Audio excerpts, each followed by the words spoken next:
Du coup, merci à ceux qui sont là, jamais assez nombreux, surtout pour recevoir du coup un réalisateur qui nous fait le plaisir de se rendre disponible pour venir à notre rencontre. Vous êtes plusieurs, il me semble, avoir déjà vu au cinéma Bonnard en plus. Donc comme ça, vous allez pouvoir répondre de tout ça plus facilement. Est-ce que du coup, on peut revenir un peu sur l'origine? Comment on en vient à devenir réalisateur, écrivain, être inspiré comme ça par le monde pour le mettre en image? Alors moi j'ai 67 ans, donc évidemment je pense à mes 18 ans, puisque vous avez entre 17 et 18 ans, je fais la boucle, et je me vois comme vous étiez avec un désir très fort, oui, de faire des films depuis l'adolescence. J'avais un grand-père qui habitait dans le 17e arrondissement d'ailleurs, qui faisait des films en amateur. Et on avait une maison de vacances où on faisait des films avec lui. J'ai un très beau souvenir, c'est une version de Pierre et le Loup que nous avons fait ensemble en noir et blanc dans un format qui s'appelle le 9,5. À l'époque, la pellicule, le trou de la pellicule était au centre de la pellicule. Cherchez, vous allez trouver sur le site de l'INA des films en 9,5. C'est très intéressant et on voit le petit tac-tac-tac, le petit trait de lumière qui est au milieu de l'image. Et c'était avant le Super 16, avant qu'on passe au trou dans la pellicule, tel que moi j'ai connu la pellicule quand j'ai fait mes premiers films, pellicule qui n'existe plus aujourd'hui puisqu'on est passé au numérique. Et donc ce rêve, je l'ai eu très tôt chez moi, ça a été très tôt, j'ai su très tôt que c'était ça. Mais alors ça paraît facile à 67 ans de dire je savais que c'était ça, c'était comme ça, parce que justement grâce à l'écriture, j'arrive comment dire, à rassembler les morceaux de ma vie à chaque fois que j'écris un livre, ou qu'il y a une chose difficile qui m'arrive, je me mets à écrire et c'est comme ça que j'arrive à comprendre vraiment ce qui se passe et à en faire quelque chose et à mieux voir même qui j'étais, ce que je voulais et où j'en suis de mon chemin. Parce que tout s'agit de faire un chemin en fait. C'est presque ça le plus intéressant.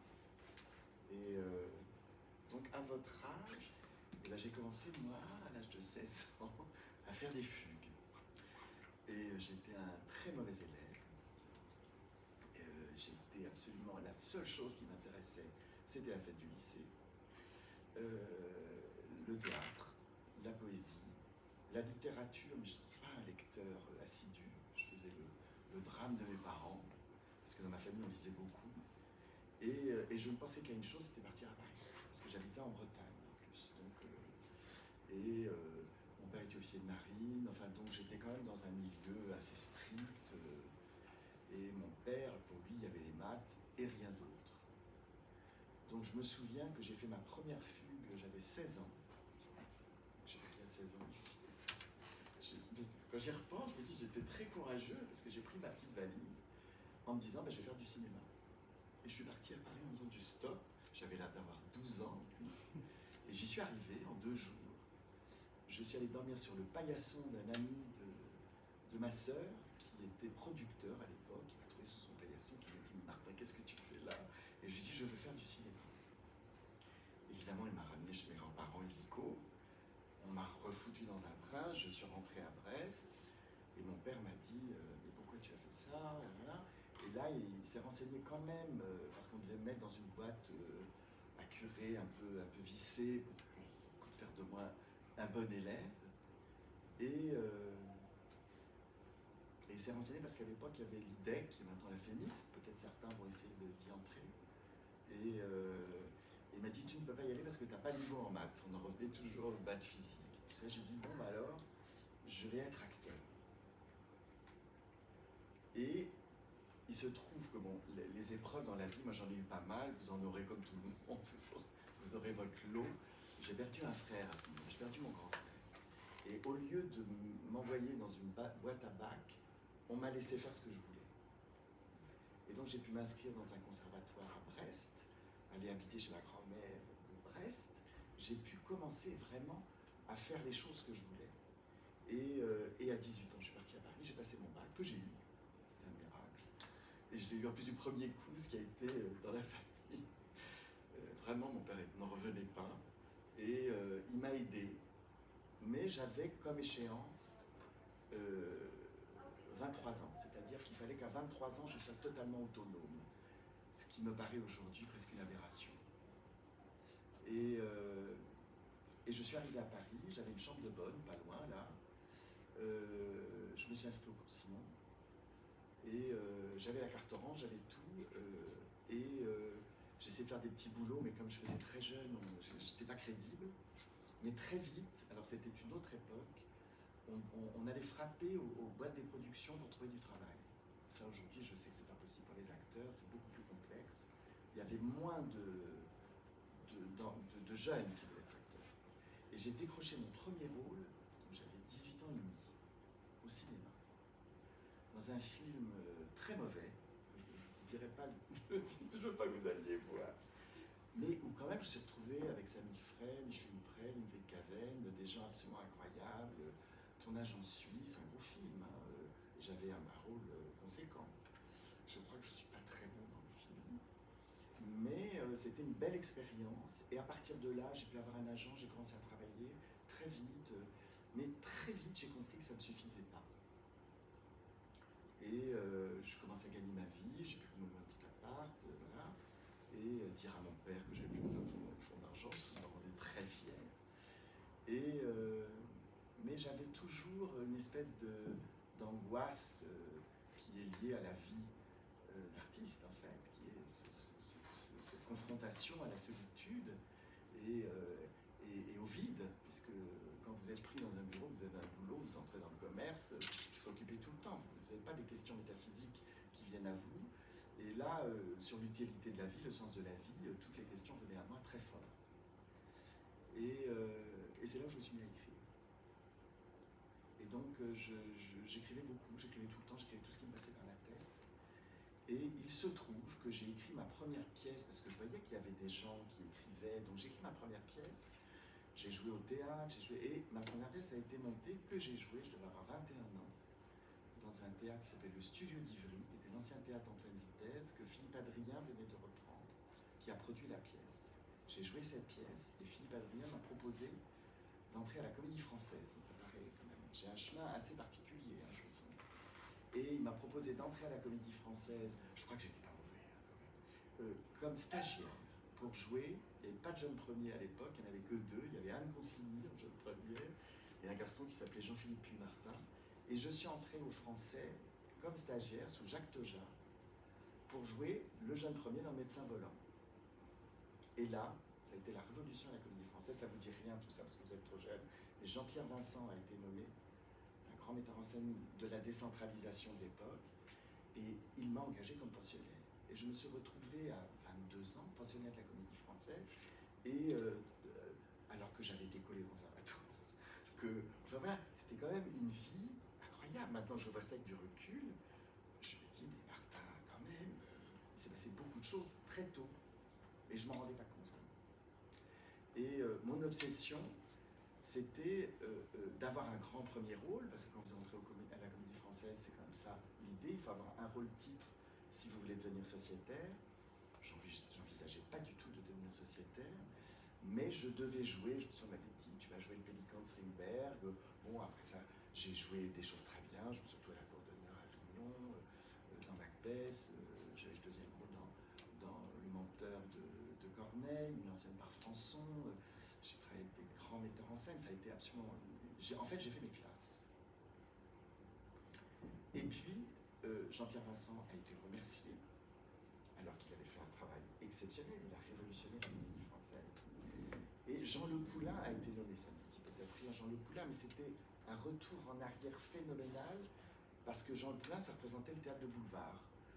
C'était toutes les pièces avec Maria Paco, des choses comme ça. C'était un grand acteur, mais un grand acteur de boulevard. Et là, la Comédie Française s'est vidée, et on a été une vingtaine à partir, parce que ça n'avait plus de sens d'être là. Et je me suis retrouvé du jour au lendemain libre, mais en face de moi-même. Et comme j'étais je vous raconte tout, hein, comme j'étais un garçon assez déséquilibré, je crois, et très perdu, j'avais commencé parallèlement une analyse, très tôt. Et donc, très tôt, au lieu de moi de m'acheter un studio, je mettais tout mon argent là-dedans. Et parce que la chose la plus importante pour moi, c'était la liberté. C'était l'apprentissage de la liberté. Et je crois que ça va avec la vie. Et d'ailleurs, ce que je fais maintenant, et là où j'en suis maintenant, vient évidemment de toutes ces années-là, où je n'ai pas, même si j'avais une obsession de la réussite, ce qu'on a tous quand on est jeune, j'avais un apprentissage permanent. Je me lançais toujours dans toutes les aventures. J'y allais à fond, sans réfléchir. Et là, après la Comédie Française, j'ai vu ce qu'on me proposait, et vraiment je me suis dit, non. Ça, non. J'avais quand même une certaine idée de ce qu'était le théâtre, la littérature, j'avais commencé à lire, je me rattrapais. Et là, j'ai décidé de tout arrêter. Et j'ai fait mon premier court-métrage. Il se trouve que mon grand-père est mort à ce moment-là. Et ma mère m'a donné un peu d'argent, je n'ai pas acheté l'appartement, j'ai produit mon premier court-métrage. Et je n'ai acheté mon premier truc pour moi qu'à 40 ans. Et j'ai produit mon premier court-métrage, j'ai trouvé un producteur pour le second, j'ai écrit mon premier roman, parce que j'avais écrit mon premier scénario qui s'appelait Moi vite, Françoise Verny, je ne sais pas si ça vous dit quelque chose, qui était à l'époque la papesse de l'édition, avait eu le scénario dans les mains, elle m'avait fait venir, c'était chez Flammarion à l'époque, et elle m'a commandé le roman. Ça a été un calvaire, des très solides. Enfin, je l'ai fait, j'ai appris beaucoup.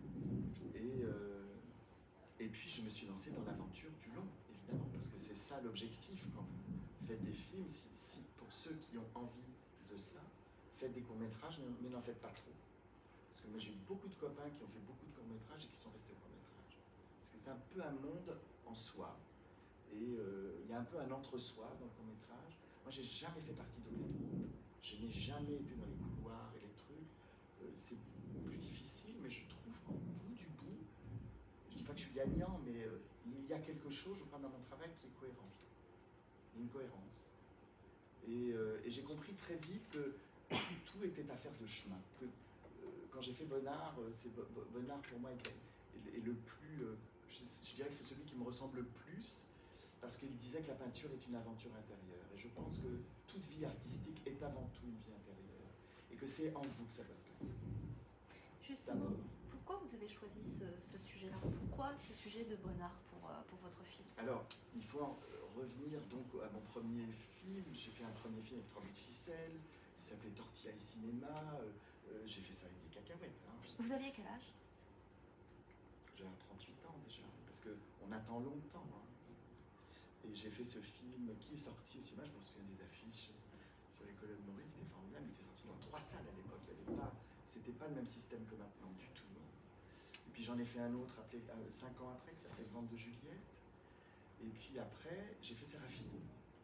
Et Séraphine, ça a été un succès énorme. Donc du jour au lendemain, j'ai été propulsé au devant de la scène. Et Séraphine a été une très très très très belle aventure. Mais c'était presque une aventure mystique. Parce que vraiment, c'est une amie... Alors parallèlement, j'écrivais pour gagner ma vie, je travaillais beaucoup à France Culture. J'écrivais beaucoup d'histoires pour eux, j'écrivais pour les enfants, j'ai fait plein de trucs. J'ai écrit un autre roman à ce moment-là aussi. Et Séraphine a changé la donne. Mais Séraphine, c'était la peinture. Et je me souviens du coup de fil de cette femme pour qui je travaillais à France Culture, Nelly Lenormand, qui m'a appelé un jour en me disant « Martin, tu devrais t'intéresser à Séraphine ». Et je me suis dit « Séraphine, mais c'est qui ?» Et je me dis « C'est un peintre naïf ». Je dis « C'est pas du tout la peinture naïve. Pourquoi tu me parles de ça ?» Et elle m'a dit « Cherche et tu comprendras ». C'est extraordinaire, la vie, et de savoir entendre. Parce que là, j'ai entendu un truc. Et j'ai pris ma voiture, je suis allé à Senlis, parce que j'ai vu que les œuvres de Séraphine étaient à Senlis. C'est un film que je vous conseille de voir, parce que c'est considéré comme mon meilleur film. Moi, je crois pas, mais c'est une belle histoire. Et c'est surtout l'histoire d'une femme qui vient de rien, qui était femme de ménage, et au début du XXe siècle, et qui va se mettre à peindre et va laisser une œuvre absolument hallucinante, qui à l'époque était totalement tombée dans l'oubli. Et grâce au film, parce que je m'étais battu pour qu'il y ait une exposition, et il y a eu une exposition au musée Mayol, parce que Dina Vierny, que j'ai rencontrée d'ailleurs à ce moment-là, m'a dit « Je vous attendais depuis le temps que je rêvais qu'il se passe quelque chose. J'ai tous les tableaux dans la cave. » On avait récupéré tous les tableaux. Alors qu'ils auraient pu être détruits pendant la guerre, parce que tout le monde trouvait ça affreux. Et l'exposition a été le plus gros succès du musée Mayol, de l'histoire du musée Mayol, alors qu'ils nous avaient fait l'exposition dans les petites chambres de bonne là-haut, mais finalement ça allait très très bien pour Séraphine. Il y avait une exposition sur la rue Samba, il n'y avait pas un chat, et les gens faisaient la queue jusqu'au bout de la rue Grenelle pour voir l'exposition de Séraphine. Séraphine est sortie dans le monde entier, ça a été colossal, j'ai eu 7 Césars avec le film, donc c'était quand même pas rien. Et je me suis retrouvé, pouf, propulsé d'un seul coup d'une vie pas facile à tout est possible. Et là, c'est là où c'est difficile aussi, c'est autre chose.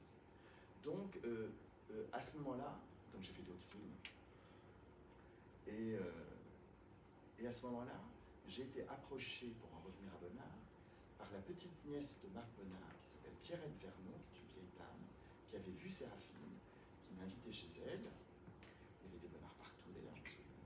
Et elle m'a dit, je voudrais que vous fassiez un film sur ma grand-tante. Et moi, pas du tout envie de refaire un film sur la voiture. J'ai décliné l'offre. J'ai vu, elle m'a montré un petit tableau de Marc, mais ça me paraissait une redite, vraiment. Et j'avais pas du tout envie de faire ça. J'avais un autre sujet qui m'intéressait beaucoup, qui est un film qui, pour moi, est mon meilleur film, qui s'appelle Violette, qui n'a pas eu beaucoup de succès en France, qui a marché très très fort à l'étranger, avec Emmanuel Devos et Sandrine Kiberlin, sur la relation de... C'est un film sur la littérature, sur la relation de Violette Leduc, peut-être pas grand-chose, mais une très grande styliste, qui est étudiée dans toutes les universités américaines et pas en France, qui est quand même un comble, et sa relation à Simone de Beauvoir. Et ce film-là, ça a été un bonheur absolu de le faire. Je pense que c'est un film important, c'est un film que j'ai porté beaucoup et qui m'a demandé beaucoup de travail, que je trouve très, très fort, très très fort. Mais le film n'a pas eu le retentissement, enfin n'a pas eu la vie que je pensais qu'il aurait dû avoir. Alors, je me suis baladé partout dans le monde avec, mais c'était pas la même chose. Et ici, donc après, j'ai un peu bifurqué. J'ai fait un film qui s'appelle Sage-Femme avec Catherine Deneuve et Catherine Fro, mais c'était un peu. Je me disais, bon, ok, allez, je vais me frotter aux stars, puisqu'on ne veut pas qu'avec un film comme Violette, j'ai pas été invité à Cannes. Enfin, il y a des trucs qu'il faut passer dans une carrière, et je les avais pas. Donc, j'ai fait Sage-Femme, que moi, bon, j'aime pas beaucoup, je vous le dis franchement, c'est pas du tout ce que je préfère, c'est pas ce que j'ai adoré faire. Ça a eu beaucoup de succès, tant mieux. Après, j'ai essayé de faire un film plus difficile avec Isabelle Huppert. J'avais eu l'accord de Willem Dafoe, quand même, ce qui n'était pas rien. Vincent Macay. C'est là où j'avais rencontré Vincent. J'ai jamais eu un rond pour le tourner, ce qui est quand même une aberration. Et heureusement, et je voulais faire un film au Japon aussi avec Catherine, à nouveau d'honneur. Et ça non plus, ça a été compliqué. Enfin bon, il y a eu le Covid, enfin tout ça s'est arrêté. Et heureusement, j'ai fait La Bonne Épouse. Mais qui, pareil, était pour moi plus léger, plus. Voilà, je faisais des expériences. Je me frottais à la comédie pour voir un peu ce que ça donne. Et ça, ce film-là s'est arrêté 4 jours après la sortie, alors qu'on avait fait un score absolument dément en 5 jours. Et que là, j'aurais dû faire presque 2 millions d'entrées. Et le film s'est arrêté à cause du Covid. Donc là, je me suis retrouvé chez moi. Et il se trouve que j'habite à 10 km de la maison de Bonnard, au bord de la Seine, là où j'ai tourné le film. Et qu'est-ce qui s'est passé à ce moment-là? Je me suis dit qu'il faisait très beau le premier confinement. J'ai ouvert mes fenêtres et je me suis dit, quand même la chance, je vis dans un tableau de Bonnard. Et j'ai pensé Bonnard. Et je suis allé dans ma bibliothèque, j'ai sorti un livre sur Bonnard, j'ai regardé les tableaux, et là ça m'a sauté aux yeux que je savais l'histoire de Marthe, je savais qu'elle avait menti, tout ça je le savais. Françoise Cloarec, à qui j'avais présenté Pierrette, avait écrit un bouquin là-dessus entre-temps. Et je me suis dit, tiens, c'est drôle comme quoi ça va avec la vie. Faire un film sur Marc Bonnard, ça ne m'intéressait pas. Mais faire un film sur le couple Bonnard, je me suis dit, oui, voilà. Parce que dans les yeux de Marc, on le voit sur les tableaux, allez voir, on voit que le peintre, le visage de Marc, on ne le reconnaît jamais. Toujours son corps, jamais son visage. Et c'est intéressant, parce que c'est un objet de plaisir et d'étude pour Pierre Bonnard. Mais en même temps, c'était comme pour moi, comme si le mensonge transparaissait dans le visage de Marthe, comme si il y avait une zone de Pierre qui savait qu'elle mentait, qu'il ne voulait pas savoir, mais ça transpirait dans l'œuvre. Et je me suis dit, ah ça c'est intéressant d'essayer de montrer, en tout cas, qu'est-ce que c'est qu'une vie de peintre, que la vie d'une femme à l'époque, la femme du peintre, le couple, et l'œuvre qui en sort. Parce qu'ils ont resté toute leur vie ensemble. Et ça, c'est quand même aussi assez rare. Parce qu'il était très volage. Il a eu une autre femme. Il y a eu René, mais il y a eu aussi Lucienne, avec qui il a eu un enfant. J'ai projeté le film au musée d'Orsay à la sortie. Il y a une femme qui est venue me voir à la fin qui m'a dit « Je suis la petite fille de Pierre Bonnard ». J'ai eu la preuve, ça y est, les tests génétiques ont été faits. Et mon père était bien le fils de Pierre Bonnard, alors on pensait qu'il était stérile. Donc l'histoire avance, et l'histoire fait... Et les films font avancer l'histoire aussi. Et ça, vous avez choisi de ne pas le montrer à l'écran. Mais ça, c'est venu après. Ah oui, Lucienne, non. Non, quand on fait un scénario, quand on a une vie... Enfin, moi, c'est mon point de vue, après. Je ne sais pas s'il y en a certains d'entre vous qui ont envie d'écrire des films, parce qu'il y a l'écriture du scénario, il y a la réalisation, il y a plein de métiers dans le cinéma. C'est un monde extraordinaire. Hein. Je vous encourage, parce que c'est une vie formidable, je trouve. Pas seulement d'être réalisateur, mais tous les métiers, on en parlait tout à l'heure, ça te manque. Ouais. Et un tournage, je vous souhaite de le vivre, c'est extraordinaire. Et donc, je ne sais plus la question. Oui, on ne peut pas tout traiter. C'est-à-dire qu'à un moment, dans Séraphine, c'était la même chose. J'ai tourné le film avec Yolande Moreau, qui à l'époque avait 50 et quelques, et je ne pouvais pas traiter de l'enfance de Séraphine, je ne pouvais pas traiter de sa jeunesse misérable. Tout ça, on peut le régler dans le scénario. Donc j'ai commencé avec Séraphine, qui peint déjà. Et c'est à travers l'histoire et la construction du scénario qu'on peut revenir dans le passé par certains dialogues, par certaines rencontres, et construire l'histoire. Et j'ai fait la même chose avec Bonnard. J'ai écarté Matisse, qui était très proche, enfin, plein de gens, et je me suis concentré sur le couple. Donc c'était quoi l'histoire d'un couple? Et c'était qui gravitait autour du couple?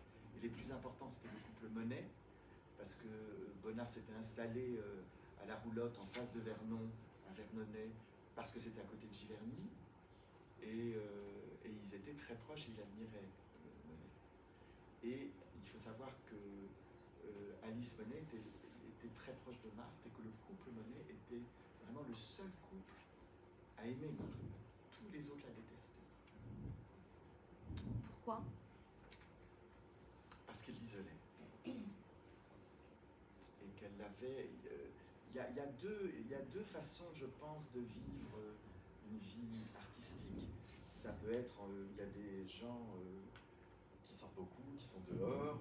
Il n'y a aucun jugement de ma part. Il faut savoir qui on est.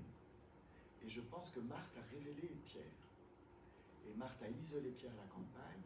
Pierre était un bourgeois qui avait beaucoup de facilité, qui vivait, ce groupe des nabis c'était Gauguin qui avait un peu initié ça en peignant ce tableau qu'on appelle le talisman, qui a révolutionné quand même l'art moderne à cette époque-là. Hein. Tout ce que je raconte dans le film est vrai. Hein. C'est peint par à plat, comme ça, c'est les premières toiles, Sérusier, Bonnard, il y en a d'autres, hein, j'oublie les noms, mais enfin bon, ils étaient tout un groupe. Et Bonnard s'est affranchi de ce groupe en allant vivre avec Marthe à la campagne. Et je pense que l'influence de Marthe est très importante. Il faut savoir que Marthe venait d'un milieu extrêmement modeste. On pense même qu'elle était prostituée quand elle a rencontré Bonnard. Elle l'a initié à la sexualité. Il était très naïf encore. Et puis très vite, elle l'a emmené à la campagne. Et elle venait de la campagne. Elle avait menti. Elle se faisait passer pour une princesse italienne. C'est quand même extraordinaire. Et il l'a cru. Et alors qu'elle venait du Berry et on pense même qu'elle était abusée par son père, elle avait vraiment beaucoup de frères et sœurs qui étaient morts, une vie très dure, très âpre. Mais il faut se replacer dans le contexte de l'époque, c'est-à-dire, oui, fin 18e, fin 19e, début 20e, dans le Berry, c'était dur. Mais on était en contact avec les choses. C'était une autre époque maintenant. Je pense qu'aujourd'hui, je vois les poulets, personne ne sait comment c'est un vrai poulet. La vache au taureau, tout ça, ça n'existe plus. Moi, je l'ai vu quand j'étais petit. Et du coup, pour avoir étudié le sujet, comment est-ce que vous définiriez leur couple? C'est un couple fusionnel, c'est un couple harmonieux, c'est tout à la fois, parce que c'est tout ce qui fait un couple, d'ailleurs, dans une vie entière. Aujourd'hui, on se sépare très facilement. À l'époque, non. Et c'est un couple qui a accepté de passer toutes les étapes, qui est passé de la passion, de la fusion, à qu'est-ce que c'est que d'en avoir un autre ou d'autres, et est-ce qu'on doit se séparer pour autant? Il y en a plein qui ne se séparent pas. Et puis après, à autre chose. Mais en même temps, c'est un couple, je crois, qui était uni par l'aventure, par l'art, par la recherche. Et que ça n'a pas de prix. Hitchcock est resté avec la même femme toute sa vie. Il tombait amoureux de toutes ses actrices, mais toujours avec les script. Et je pense qu'il a eu raison. Justement, est-ce que, parce que dans votre film, ce qui m'a marqué, c'est que Marthe se met à peindre quand son mari la quitte. Comme si justement l'art était le lien qui l'a ramené à lui. En fait. Oui, d'une certaine façon, c'est juste. C'est pas que ça, je pense. C'est aussi la survie.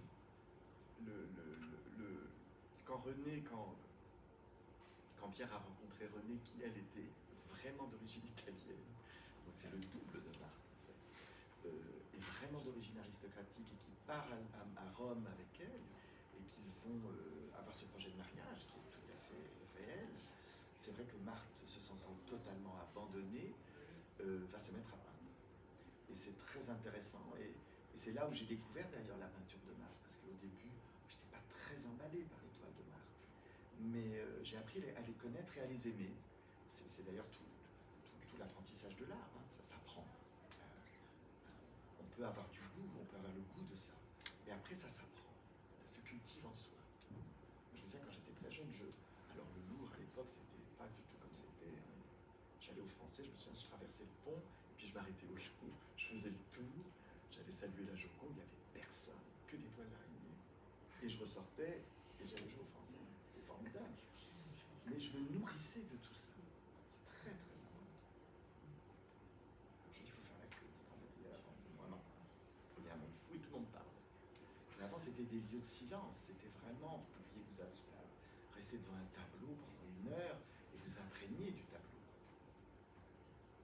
J'ai fait une digression. Pour revenir au couple, est-ce que dans vos recherches, l'art les relie, mais est-ce qu'ils discutent ensemble de la composition des toiles, de Pierre? Est-ce que... Non, Bonnard était un taiseux. Bonnard, d'abord, ne peignait pas sur modèle, comme on dit.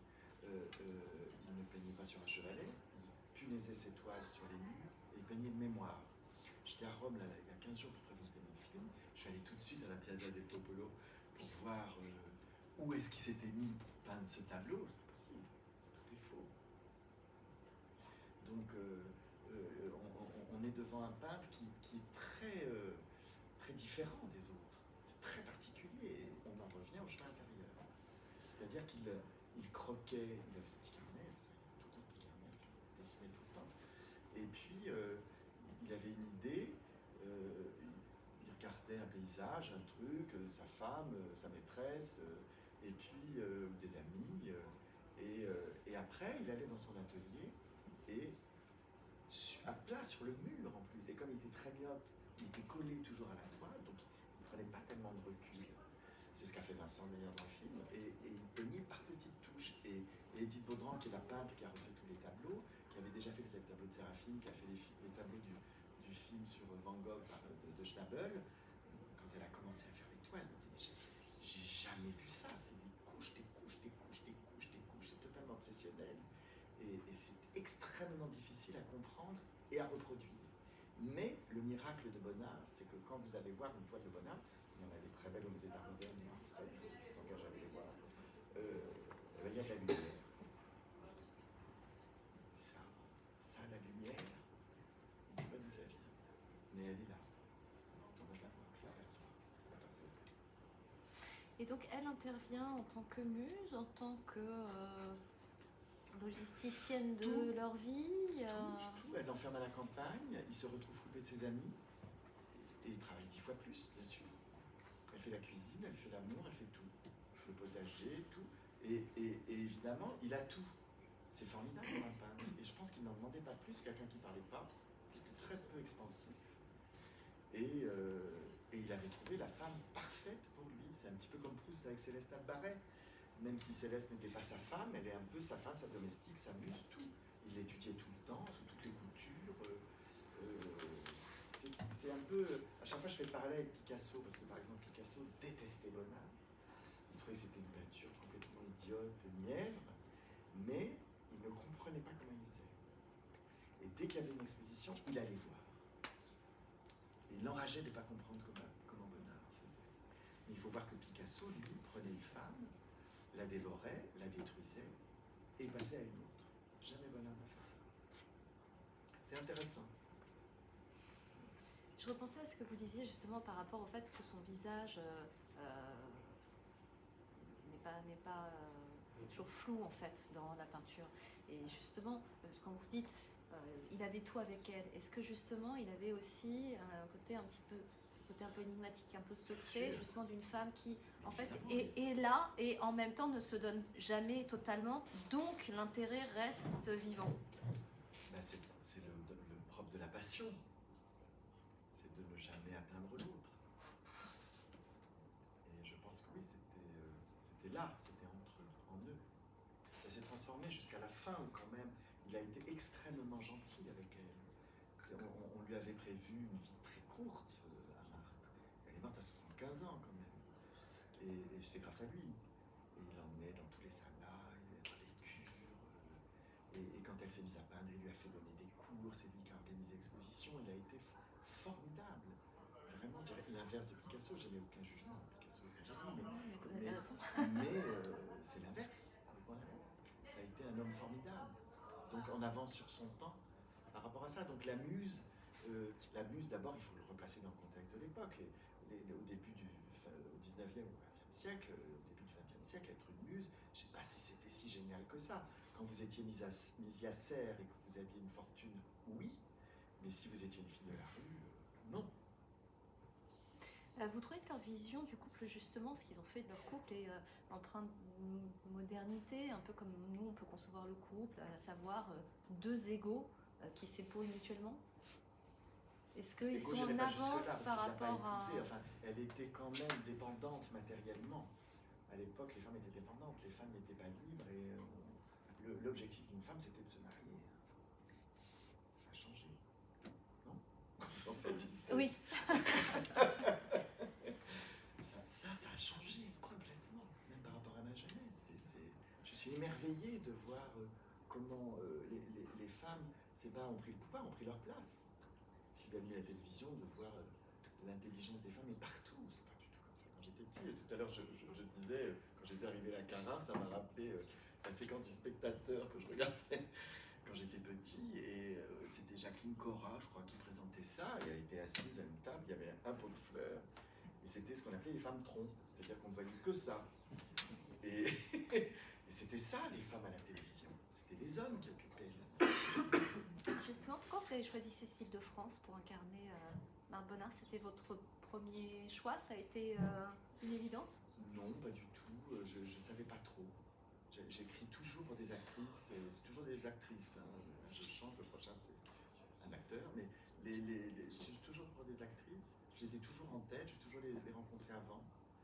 Et là, j'avais aucune idée. Et c'était intéressant parce que je trouve que ça correspond justement au personnage. Je n'arrivais pas à avoir un visage. Et ça a été un long cheminement. J'ai rencontré plusieurs actrices et c'est la casting avec qui je travaille qui m'a dit il faut absolument que tu rencontres Cécile de France, qui me paraissait très blonde, très, très grande, beaucoup trop âgée pour le rôle. Mais je l'ai rencontrée et quand je l'ai vue, oui, c'était évident, tout de suite. Tout de suite.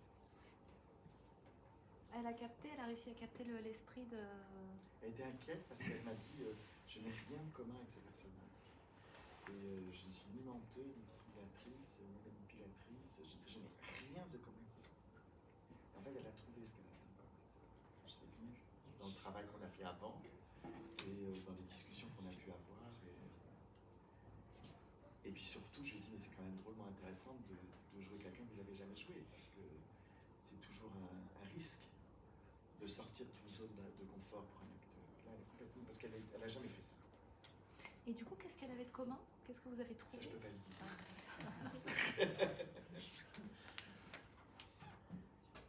Vous avez des questions? Vous avez parlé tout à l'heure, quand vous parliez de votre vie, d'un film Sacha, je crois. Oui. Vous aviez dit que c'était le film que vous aviez potentiellement le moins aimé produire, c'est ça? Ou pas particulièrement en tout cas. Non, je suis heureux de faire mes films, mais oui, c'était une entreprise, si vous voulez, qui ne me correspond pas complètement, voilà, je dirais. Okay. Et ma question alors, c'était quand ça vous correspond pas complètement, quand vous n'êtes pas particulièrement intéressé par le sujet, comment est-ce que vous arrivez Ah non, à j'étais très intéressé par le ok. sujet, c'est un sujet très important pour moi. Okay. Non, puis je peux même vous raconter des trucs là-dessus. Non, c'est l'entreprise elle-même. Je me suis rendu compte en le faisant, hein, j'étais très heureux de le faire, ça s'est très bien passé, et que c'était pas complètement ça que je voulais faire. Que c'était pas ces films-là, et je pense d'ailleurs, puisque là, je pense que je vais aller vers un autre cinéma, voilà. Que ça a été un champ d'expérience. J'ai eu 2 films comme ça, comme celui-là et La Bonne Épouse, qui sont des films beaucoup plus grand public.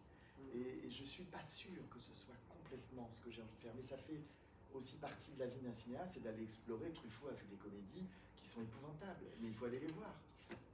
C'est épouvantable. Et justement, dans votre film, il y a quelque chose de très délicat. Comment est-ce que on arrive de manière générale, parce que je trouve que c'est assez difficile dans les films que l'on peut voir, mais comment on arrive à filmer l'art, la peinture notamment. Comment vous, est-ce que vous avez pensé en fait comment montrer toute la sensibilité qui peut émaner d'un artiste, d'une œuvre d'art? Est-ce que par exemple le fait de filmer dans la nature, il y a beaucoup de scènes. Non mais ça, je suis un cinéaste, donc c'est comme demander à un peintre comment vous peignez. Mais oui. On ne peut pas répondre à ça, parce que ça vient de soi et pas complètement que de soi. Mais vous avez, par exemple, est-ce que vous aviez une idée de plutôt travailler la lumière, par exemple, dans votre film? Ça, c'est un travail qu'on fait avec le chef opérateur, donc évidemment, j'ai des partis pris. Ah non, je prends des directions, je sais ce que je veux. Mais vous dire exactement comment ça se passe, ça reste quand même mystérieux. C'est quand même un truc mystérieux, le cinéma, c'est comme l'écriture, c'est comme l'art. Il y a quand même toute une partie, de mon point de vue, qui n'est pas ni technique, ni de l'ordre du savoir, qui est d'une autre dimension, qui est un peu de l'ordre du miracle. Bresson, qui est un metteur en scène que moi j'admire beaucoup, je vous conseille de voir ses films qui sont très rigoureux, disait qu'il travaillait énormément pour que le miracle arrive. Parce qu'à un moment, une fois que vous allez beaucoup travailler avec vos acteurs, travailler le scénario, travailler tous vos plans, le découpage, tout ce travail-là est un travail colossal. Il faut que quelque chose de magique arrive sur le plateau. Et ça dure 20 secondes, quelquefois. Une demi-minute, une prise. Et il faut qu'à ce moment-là, ce soit miraculeux. Et c'est ça le travail. Enfin, pour moi, c'est ça mon travail. Donc, je savais déjà... Alors, j'ai tourné là où j'habite. Donc, je pense que oui, de tourner dans tous ces endroits que je connais, ça a joué. On était très clair avec le chef opérateur qu'on ne voulait pas d'une lumière dite de film d'époque. Parce que si vous regardez aujourd'hui, on est dans une normalité en fait. Vous entrez dans une époque où on veut que tout soit dans des cases. Et il y a par exemple des logiciels d'étalonnage. Maintenant, on passe les films, c'est de l'intelligence artificielle, on passe les films, il n'y a même plus d'étalonneur. Surtout pour les séries. C'est fait direct. Et c'est affreux. Mais néanmoins, vous n'avez pas pensé... Moi, j'y ai passé un mois. Vous n'avez pas pensé justement à la place de la lumière dans votre film, comme par exemple vous avez un petit peu plus tôt nous avez dit que la lumière justement émanait des tableaux de Bonnard. Vous n'avez pas... Ben si, mais c'est le travail que je fais avec le chef opérateur. On cherche ensemble, on fait des essais, on se dit voilà, l'idée qu'on avait étant d'avoir une lumière assez crue, d'avoir une réalité dans la lumière et non pas une chose jolie. Éviter la joliesse, trouver les contrastes, la force de la nature, à être dedans, que ce soit. Mais dans tous les films, c'est comme ça. Donc après ça, c'est pour ça, même vous allez voir Violette, vous verrez que la nature, elle est totalement présente, hyper présente, Séraphine aussi. C'est dans tout mon travail. Donc je ne sais pas s'il y a une volonté de ça, c'est le regard qu'on porte sur les choses qui fait que ça devient ça. Et vous vous êtes documenté comment pour Je le suis. Vous vous êtes documenté comment J'ai pour lu être tout, j'ai lu tout ce que j'ai pu lire sur Bonnard, sur Marx, il n'y a pas énormément de choses. Et puis après, j'avais Françoise Claret comme conseillère historique. L'idée étant d'échapper à chaque fois. Moi, ce qui m'intéresse dans mon travail, ce n'est pas de faire un film historique qui rend compte de la vie de Bonnard, de machin, dans la stricte vérité, mais c'est à partir de faits réels de recréer la vie. C'est peut-être, je vous réponds aussi à la question précédente de cette façon, c'est de recréer la vie. Et ça, dans un scénario, ça passe par le coq, des choses de la vie extrêmement simples. Ils allaient les uns chez les autres par la rivière. Tout ça est vrai. Il y a des photos, il y a des trucs, et je me dis, qu'est-ce qu'ils mangeaient? Un coq. Et c'est l'amour de la vie qui fait ça aussi, qui fait qu'on peut transmettre ces choses-là. Parce que j'aime bien faire la cuisine. Mais il y a des metteurs en scène qui n'auraient pas l'idée de ça, ça ne les intéresserait pas. Et ils vous feraient une grande théorie sur la peinture. Donc moi, mon film n'est pas du tout, c'est pas du tout ça, si vous regardez bien, il n'y a aucune réflexion intelligente sur l'art. C'est juste comment ils vivaient ces gens-là et comment ils faisaient. C'est la seule chose qui m'intéresse. Oui, c'est vrai qu'il y a une vie très domestique en fait, Oui, qui transparaît beaucoup dans le film.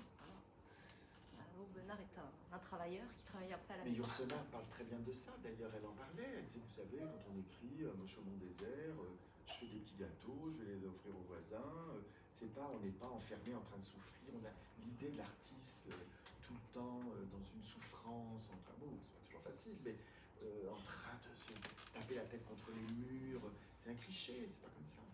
Enfin moi je trouve que c'est pas comme ça, ça peut être autrement.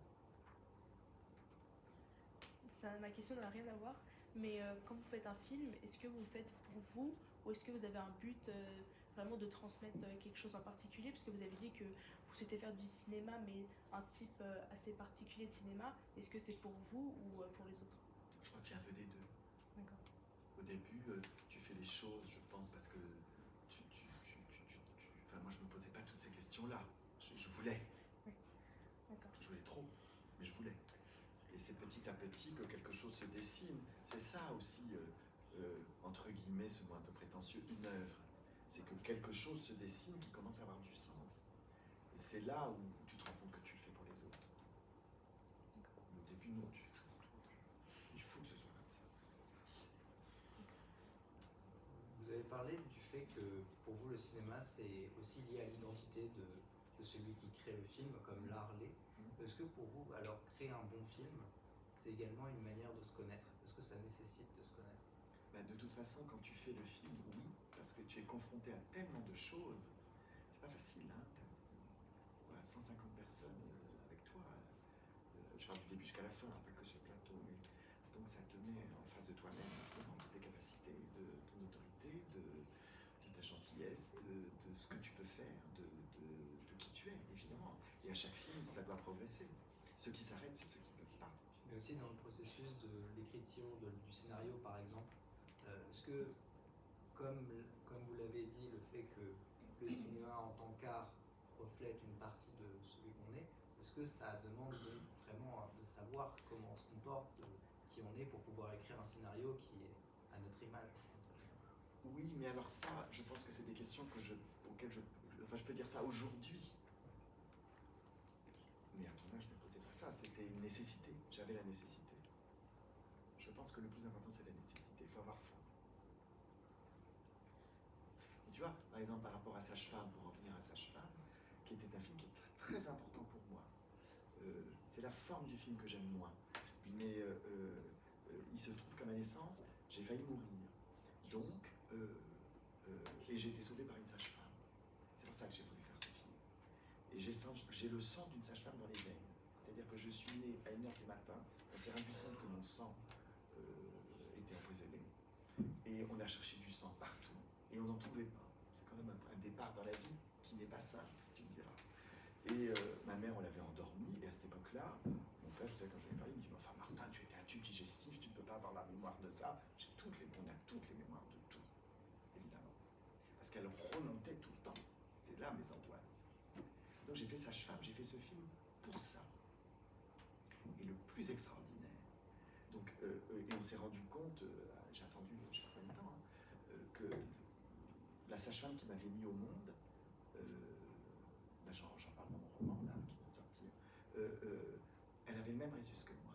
Et c'est la sage-femme qui m'a mis au monde qui m'a donné son sang. Et une exsanguino-transfusion, j'ai appris ça quand j'ai fait sage-femme, dure 4 heures. On attache le bébé, on lui ouvre le ventre, on met le cathéter dans le cordon, on le relie à celle ou celui qui donne le sang, on vide le bébé et on pouf, 4 heures. Quand même, comme arriver dans la vie, c'est pas rien. Mais ça, je veux dire, j'en ai fait mon affaire, enfin, tout va bien, parce que je le sais. Parce que j'ai fait le travail pour le savoir. Et il se trouve que quand ma mère, je viens de sortir un roman là chez Phébus, où je raconte tout ça. Et quand ma mère m'a enfin craché le morceau parce que j'arrêtais pas, je disais, mais enfin maman, il s'est passé quelque chose, la cicatrice que j'ai, ça me fait encore mal, machin.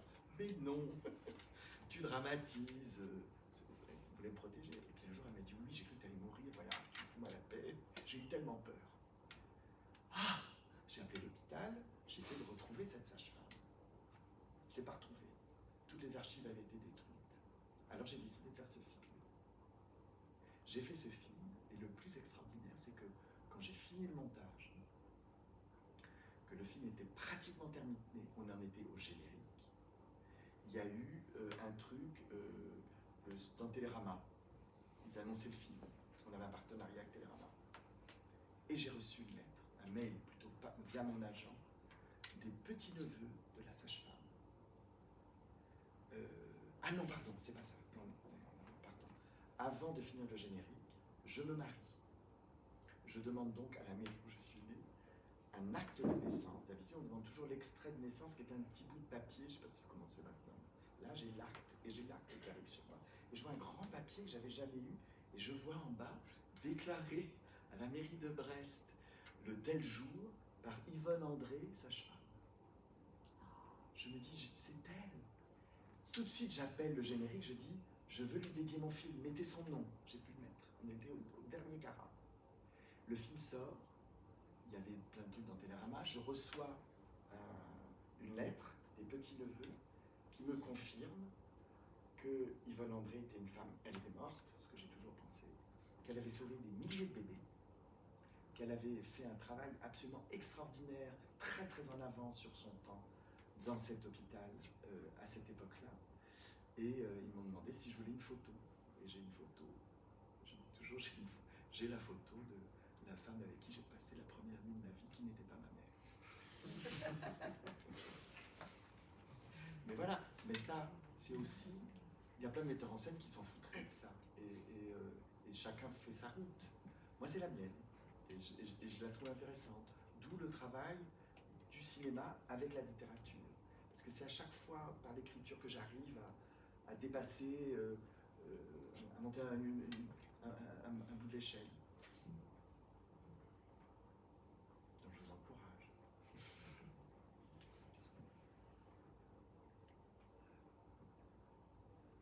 Et juste, donc vous avez dit que vous travaillez, enfin que pour vous la littérature et le cinéma vont un peu ensemble.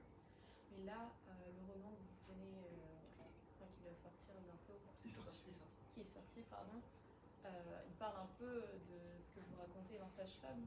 De tout ce que je vous raconte là. Oui, et donc là c'est un peu l'inverse. C'est pas, vous êtes un peu inspiré de ce film pour écrire cette fois-ci, alors qu'avant c'était. Non, disons que c'est une autre histoire parce que j'ai eu ma mère qui m'a appelé au secours parce que je suis en âge où les parents sont très âgés et elle perdait la vue et elle m'a dit je peux plus rester toute seule, est-ce que je peux venir vivre avec toi?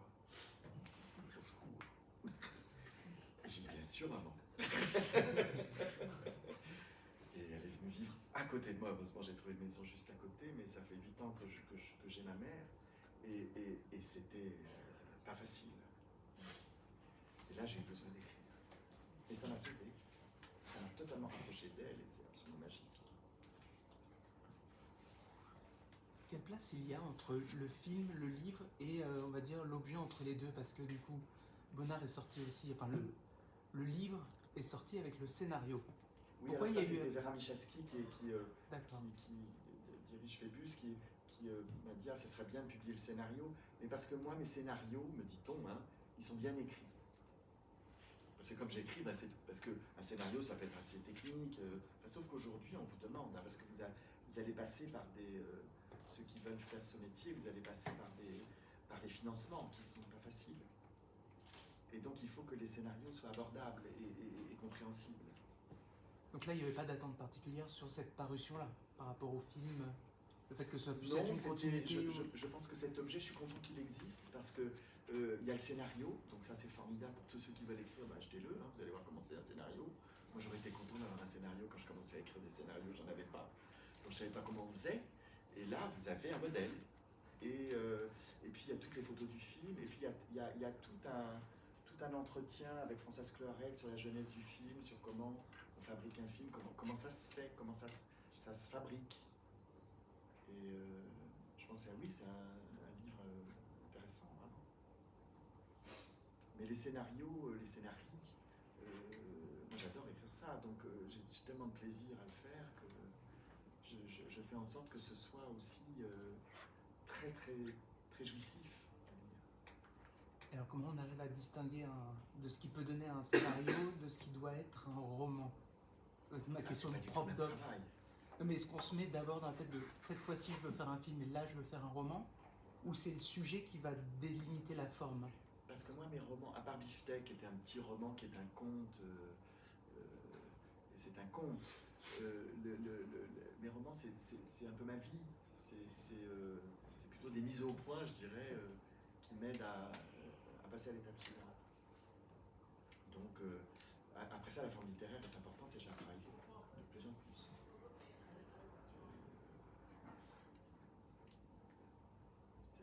C'est deux choses qui vont ensemble pour moi totalement et qui arrivent par moments.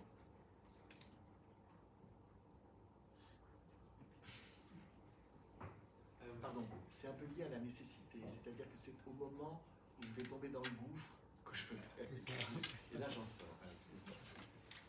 Vous disiez donc tout à l'heure que vous n'aimiez pas particulièrement le format des films de grand public, si j'ai bien compris. Et en même temps, vous aviez dit plutôt.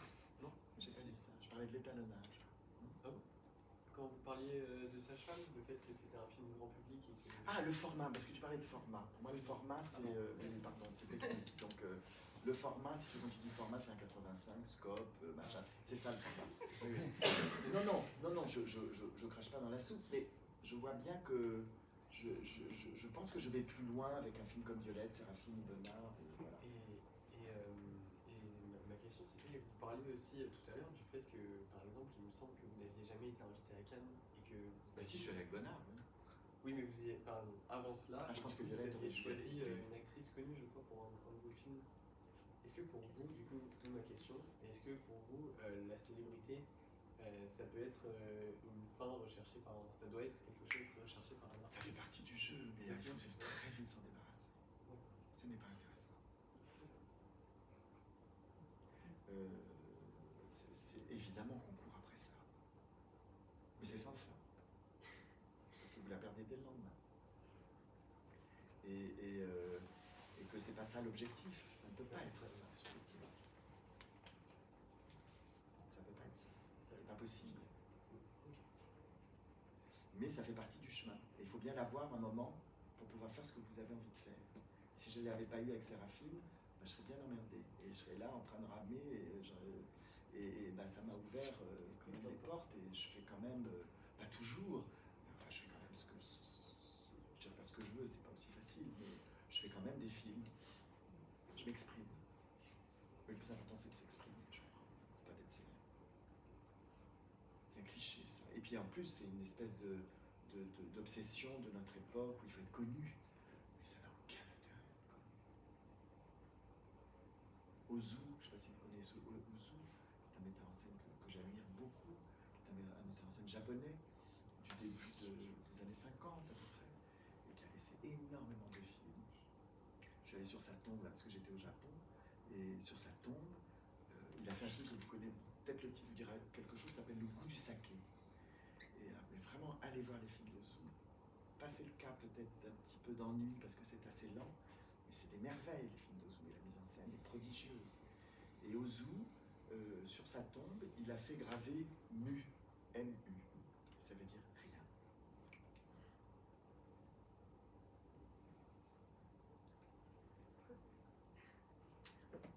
Bonsoir, donc pour quelqu'un comme moi qui ne suis pas du tout dans le monde, votre monde, d'écrire des scénarios et faire des films, est-ce que vous pouvez résumer comment est-ce qu'on fait un film? Quelles sont les différentes étapes, enfin, vraiment le côté pratique? Alors, on commence par avoir une idée. On va voir ses producteurs. On leur dit j'ai une idée. Et ils vous disent ah c'est une super idée. Vous dites bon ça ne vous intéresse pas. S'ils sont d'accord, vous mettez au travail, vous écrivez le scénario.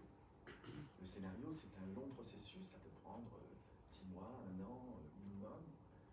C'est un long travail parce qu'il y a plusieurs étapes. Les producteurs lisent, vous font des notes. Ça va pas. Après, les chaînes de télévision, les chaînes de télévision qui sont aujourd'hui le plus gros financement, c'est la télévision, Canal+, moi c'est France 3, Canal+, oui ça va pas, on voudrait ça, machin, donc il faut slalomer là-dedans sans perdre son âme, ça c'est pas simple. Et après, vous entrez, quand vous avez le financement, dans ce qu'on appelle la préparation. Et la préparation, c'est trouver les acteurs.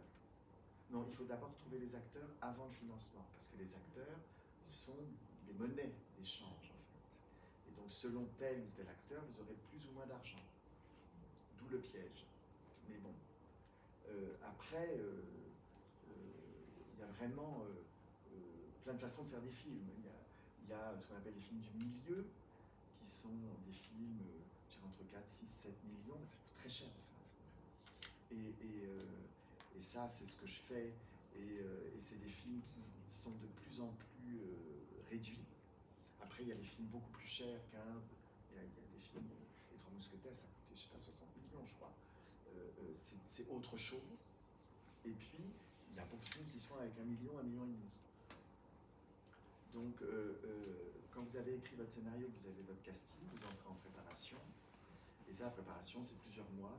En sachant que la préparation finale va durer 2 mois, où là, toute l'équipe déco, tout le monde travaille à fond sur les décors. Moi, je travaille sur tous les plans, les costumes, les décors. Je contrôle tout, je décide de tout avec les chefs de poste. Je continue le casting pour tous les petits rôles, la figuration. Et je fais ce qu'on appelle le découpage. De mon côté, c'est-à-dire que, après ça, il y a plein de metteurs en scène qui travaillent de façon différente, mais il y a des metteurs en scène qui arrivent le matin sur un plateau, ils ne savent pas ce qu'ils vont faire. Moi, j'ai complètement mon film en tête. Il est construit. Donc ça, c'est un gros travail. Pas vraiment connu. Pardon ? Pour quelqu'un qui n'est pas connu dans le monde du cinéma, c'est compliqué de... Mais c'est très difficile. Voilà. Ah oui, mais j'y suis arrivé. Donc... Mais c'est pour ça que je leur... Bah oui, mais moi j'y suis arrivé, donc tout est possible. On est quand même dans une société encore où c'est possible. Et dans un pays où c'est possible, parce que dans les autres pays d'Europe, il n'y a plus de cinéma presque. Nous, on a une chance folle. Il faut bien... Vous avez beaucoup de chance d'être français, parce que vraiment, on a un cinéma, on produit presque 300 films par an, c'est colossal. En Angleterre, c'est 50, en Italie, c'est même pas 50 films. C'est rien. Mais ça ne s'arrête pas là, s'il vous plaît, je continue, parce qu'après, après le tournage, donc vous avez ce qu'on appelle la matière. Il y a le tournage qui est le moment le plus intense du processus de création d'un film, parce que vous avez, par exemple, j'ai fait Séraphine, j'avais 53 jours de tournage. J'ai tourné Bonnard, j'avais 41 jours. C'est colossal. Les films se font de plus en plus courts, c'est de plus en plus cher et de plus en plus court. Parce qu'on part du principe aussi aujourd'hui que la mise en scène, c'est pour ça nourrissez-vous vraiment de Hitchcock, de Ozu, de Orson Welles, enfin voyez vraiment ce que c'est qu'un metteur en scène. Kurosawa, dans le monde entier, très grands metteurs en scène, il y en a plein, il y en a eu beaucoup. Et ça aujourd'hui c'est un peu pour le chagrin. On sacrifie la mise en scène au nom du sujet, parce qu'il faut que les films aujourd'hui soient un peu des sujets de société. Moi c'est pas ça le cinéma. Ça peut être formidable, hein, mais ça peut pas être que ça. Fellini aujourd'hui ferait pas un film. Il n'aurait pas un rôle. Alors une fois qu'il y a une fois qu'il y a le tournage, qui est la partie la plus intense, où on sort tous en miettes, parce que vous ne pouvez pas vous tromper, vous avez 8 heures par jour pour avoir tant de minutes. Donc il faut que... ça demande pour moi un travail de préparation colossal. Après, vous avez le montage. Vous entrez dans le montage qui, là, ça dure 6 mois. Très long le montage. Et là, le montage, c'est assez magnifique parce que vous allez redécouvrir votre film. Et il va y avoir là une autre écriture du film. On peut changer un film au montage. Et il y a surtout, après, tous les processus de post-production. Moi, j'adore ça. Le bruitage, je trouve une expérience à ce point extraordinaire que je ne louperai pour rien au monde. Les metteurs en scène n'ont plus le bruitage, c'est très dommage. Vous avez un type qui refait le vent avec un poireau, qui fait tous les pas. Non mais c'est extraordinaire, l'impression d'être au bout d'une heure avec Peter Brook, c'est magique. Et tous ces métiers-là, je crains qu'avec l'intelligence artificielle, je crains qu'ils disparaissent. Mais ça, c'est des métiers qui sont magiques. Moi, justement, la question elle portait sur l'intelligence artificielle. Est-ce que vous pensez que l'intelligence artificielle, c'est un danger aujourd'hui réel au cinéma? On peut encore l'utiliser pas de manière artistique, mais en tout cas comme un outil. J'espère. Il y a un danger, c'est sûr, mais en même temps, ça évolue, le monde évolue, on verra bien. On verra bien. Mais je pense qu'il n'y aura pas la même vie que quand vous faites ça en vrai. C'est pas possible. Mais je pense que les cerveaux vont s'habituer et qu'à un moment, ça n'existera plus, c'est tout. Je pense que c'est inéluctable. Mais le numérique, par exemple, moi je me souviens, j'ai fait Séraphine en pellicule, et après je suis passé au numérique. Alors j'ai fait un autre film qui s'appelle Nouvelle la nuit après, avec Yolande Moreau, et on était entre les deux. Donc j'ai tourné en pellicule, mais j'ai fait toute la post-prod en numérique. Et après, Violette, je l'ai tourné en numérique. C'était mon premier film en numérique. Le numérique, par exemple, vous regardez par rapport à la pellicule. Au début, on trouvait ça affreux. Moi, j'étais effondré. C'est de la vidéo. C'est moche. La profondeur de champ, il n'y a pas de profondeur de champ. Enfin, c'est terrible, hein, c'est terrible. Et puis, j'ai vu arriver des nouvelles caméras. Et là, dans Bonnard, je trouve que ça va. On ne voit pas que c'est du numérique. Il y a tellement d'étapes après. On recrée. On a appris à recréer après ce qu'on avait avant. Par exemple, quand vous faisiez une séquence avec Catherine Deneuve dans la rue, il fallait tendre toute la rue de Tulle. Ça prend du temps. Sauf que maintenant, vous dites Catherine, on tourne. Et dans Sage-Femme, je l'ai lâché rue Saint-Jacques avec des gens. Je lui dis, Catherine, vous traversez moteur, et obtenez ta lettre. Formidable, merveilleuse, courageuse. Mais évidemment qu'après, on fait un travail de dingue sur le visage de Catherine Deneuve. Mais ça, on peut le faire après. On en vient au VFX. C'est un boulot extraordinaire. Là, j'ai travaillé pour Bonnard avec une jeune équipe pour recréer tous les matte paintings que je voulais. Je ne sais pas si vous avez remarqué, les vues de Paris, tout ça qu'on voit, tout entièrement faux. Et je voulais que ce soit faux. Et je voulais que ce soit comme dans les films d'Hitchcock. Et j'avais en mémoire un film d'Hitchcock que j'aime beaucoup, qui s'appelle Pas de printemps pour Marron, que je vous conseille de voir. Et à la fin, quand Sean Connery revient avec Tippi Hedren revoir sa mère, au fond de la rue, il y a un paquebot, c'est extraordinaire. Tout ça est entièrement faux, évidemment. Mais comme on est dans un cinéma aujourd'hui, souvent je trouve, j'en reviens au sujet de société, un peu proche, voilà, il faut que ce soit un peu le prolongement de ces politiques, avec, voilà, donc l'imaginaire, je trouve, se réduit. Donc nourrissez-vous de tous ces trucs-là, parce que vous allez décoller. C'est extraordinaire ce qu'on peut faire. Et c'est votre génération qui va ramener ça. Et là, je l'ai fait. Et mon distributeur, vous voulez me faire enlever tout. C'est intéressant, parce que pour lui, c'était pas commercial. Et en fait, ça donne une très belle identité au film. Parce que c'est encore de la peinture. Et j'ai passé un mois à l'étalonnage, à retravailler la lumière. On en revient à ce qu'on disait tout à l'heure. L'étalonnage, l'étalonneur aujourd'hui, c'est un génie, le mec. Alors, il passe sa vie dans le noir. Hein. Mais ce qu'il arrive à faire, et c'est le numérique, c'est du numérique. Donc ça se trouve, on va aller plus loin que la pellicule. On a tous une nostalgie de la pellicule. On va faire un film avec la pellicule. Ben moi, aujourd'hui, je l'ai eu. Bonnard, je voulais le faire en pellicule. Je pensais trop cher. Et je pense que non, il faut passer à autre chose, ça y est. Donc je pense que voilà, l'intelligence artificielle, elle va remplacer des choses. Et puis il y aura autre chose. Et puis il y aura votre imaginaire surtout. Il y aura qui vous êtes. Comment vous utilisez tout ça. Et comment vous ne vous laissez pas faire. Et comment vous réinventez les choses avec les outils de votre époque.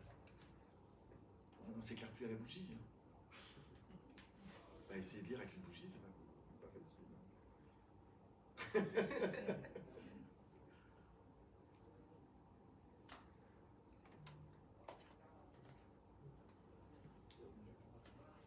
Et aussi, tout à l'heure, vous disiez que votre film Violette, c'est ça, avait eu plus de succès à l'étranger qu'en France.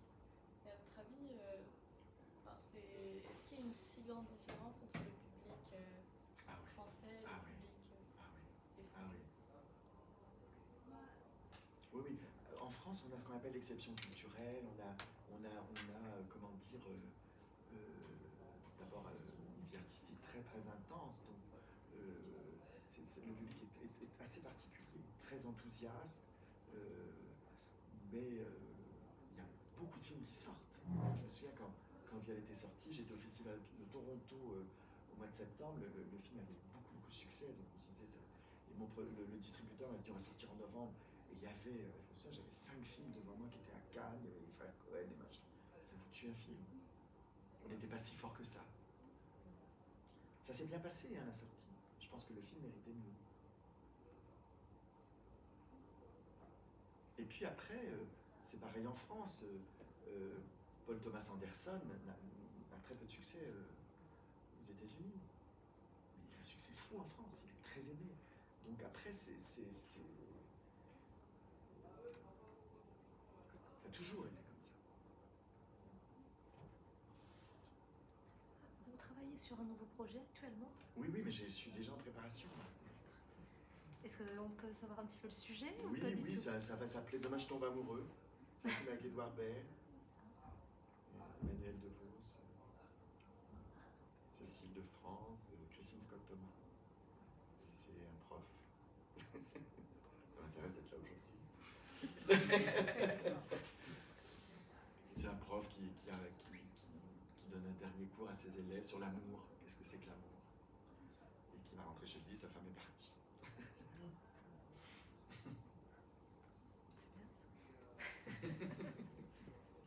Donc il va se retrouver comme un con tout seul. Et, il dit à tous ses élèves, allez tomber amoureux, c'est là où on apprend tout. Il va être obligé de tomber amoureux.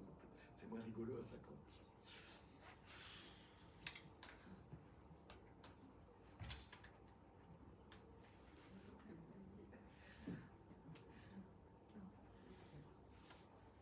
Merci beaucoup. Eh ben c'est moi. Merci beaucoup.